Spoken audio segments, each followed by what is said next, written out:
اگر اللہ تعالیٰ تمہیں تمہارے ارادوں میں شکست دے رہا ہے تو سمجھ لو اللہ کس چیز کا اشارہ دے رہا ہے۔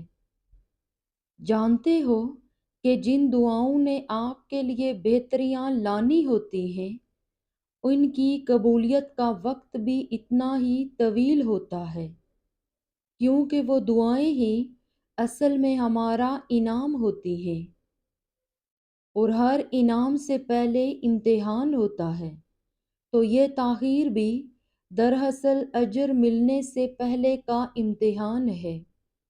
تبھی تو اللہ نے اب تک وہ چاہتیں بھولنے ہی نہیں دی۔ جب دینے والا مایوس نہیں ہونے دے رہا تو ہم نے بھی مانگنا نہیں چھوڑنا۔ وہ فیض معجزوں کا ہوتا ہے۔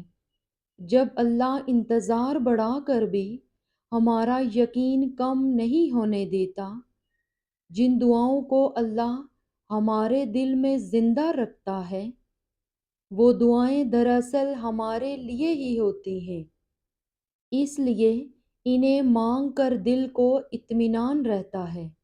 تو بس ہمیں توکل رکھنا ہے، اس بات کا توکل کہ جس نے جستجو کی لگن عطا کی ہے وہی قبول بھی کرے گا۔ ہمیں اپنی دعاؤں سے پیچھے نہیں ہٹنا، ہمیں اللہ کو مناتے رہنا ہے۔ صرف اللہ ہی ہے جو دلوں کا بوجھ اتار سکتا ہے، دل کو سکون عطا کر سکتا ہے۔ جب خالق سے دل لگا لیا جائے تو دل اتنا پریشان نہیں ہوا کرتا، کیونکہ پھر ہم ہر وقت اللہ کو اپنے پاس پاتے ہیں۔ تو دعا کرو اور کرتے رہا کرو۔ دعاؤں کا چاہے رنگ نہیں ہوتا، مگر جب یہ رنگ لاتی ہیں تو زندگی میں رنگ بھر دیتی ہیں۔ سنو، جب رابطہ عرش کے مالک سے ہے پھر خود کو مایوس نہیں کیا کرتے، اس سے جب مرضی بات کر لیا کرتے ہیں۔ جب اس سے ہمت مانگی جائے، اسے صبر مانگا جائے۔ وہ جانتا ہے میرا بندہ مانگ رہا ہے مجھ سے، میرے علاوہ اور کون دے گا؟ بے شک دعا صرف اللہ سے ہی کی جاتی ہے، تو کیسے تمہیں سکھ نہیں دے گا، کیسے چھوڑ دے گا تمہیں تنہا؟ جب کوئی نہیں ہوتا تب صرف اللہ ہی تو ہوتا ہے، جب کوئی نہیں سمجھتا تب صرف اللہ ہی تو سمجھتا ہے۔ وہ رگ رگ سے واقف ہے، کبھی بتاؤ وہ سارے حال خوب جانتا ہے۔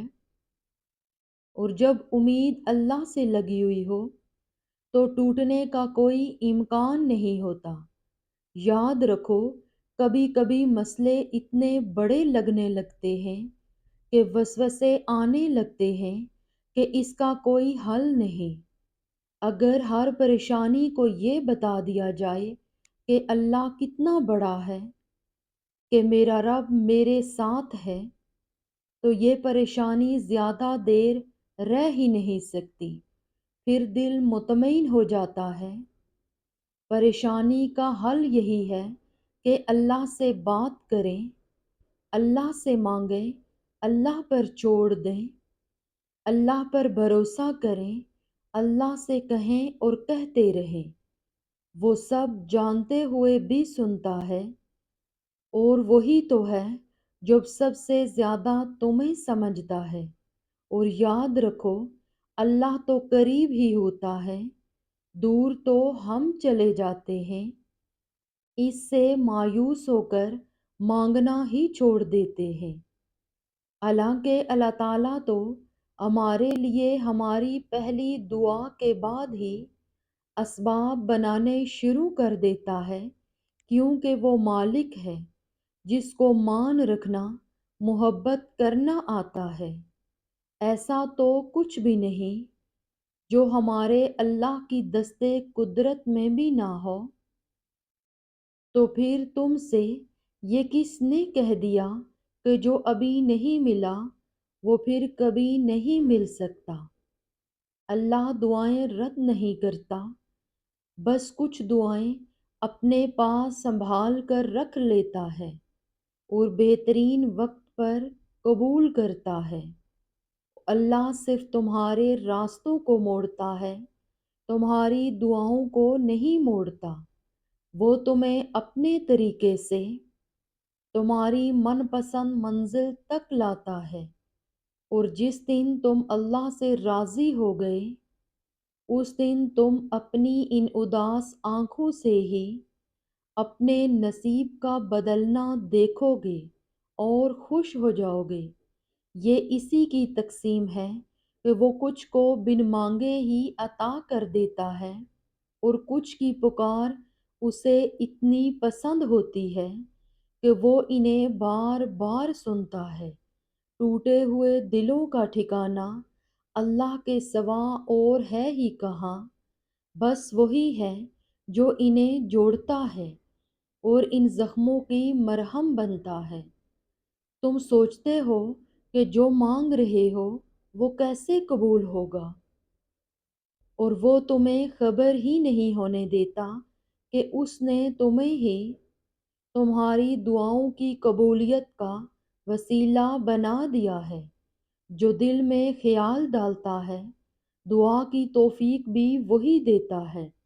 تمہیں یقین کی انتہا تک لا کر وہ قبولیت کی ٹھان لیتا ہے۔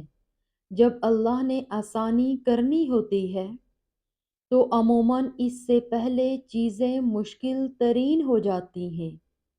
اللہ کی طاقتوں کو کبھی کم مت سمجھو۔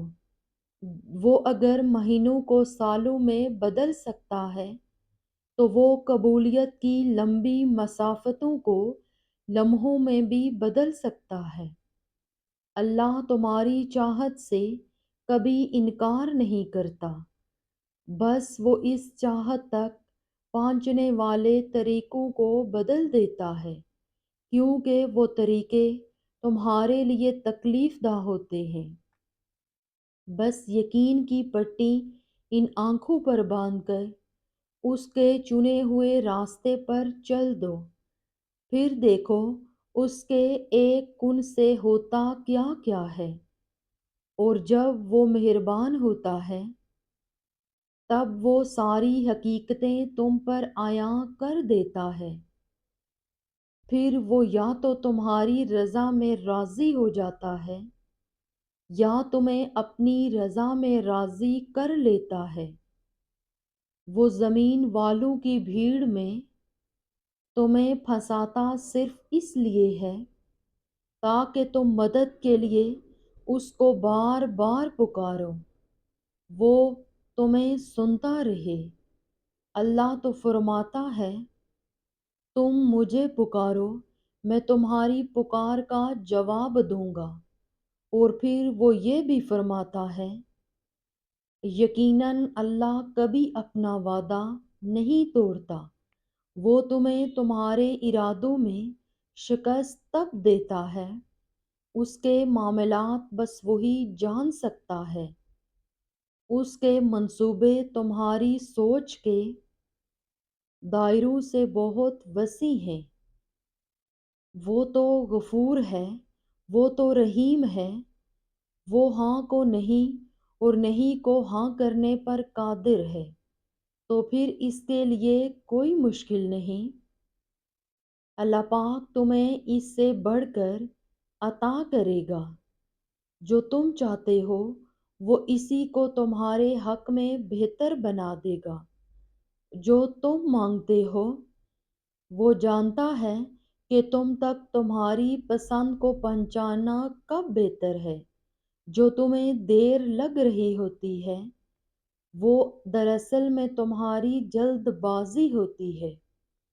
صبر مشکل ہے، بہت مشکل ہے، لیکن اس کا صلہ بے حد خوبصورت ہے۔ ابھی نہ سہی مگر تمہاری دعاؤں کا جواب جب بھی آئے گا ان سے خالی نہیں آئے گا۔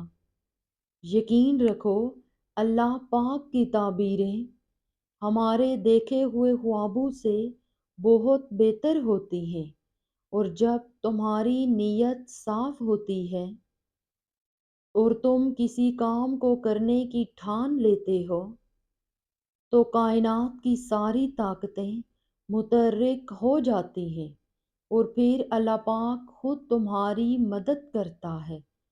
پھر یہ مت دیکھو کہ تمہارے بس میں کیا ہے، بلکہ یہ دیکھو کہ جس سے مانگ رہے ہو اس کے بس میں کیا نہیں ہے۔ جس نے یہ زخم دیا ہے وہی اس پر مرہم بھی لگائے گا، اور اللہ پاک سے مدد مانگ کر کبھی بھی کوئی بے یارو مددگار نہیں رہا۔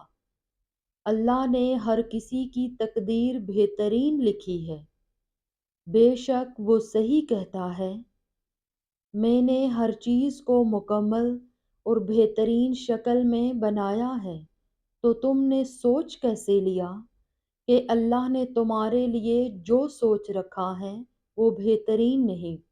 اللہ نے ہر چیز مکمل بنائی ہے، تو تمہاری کہانی کیسے نامکمل چھوڑ سکتا ہے؟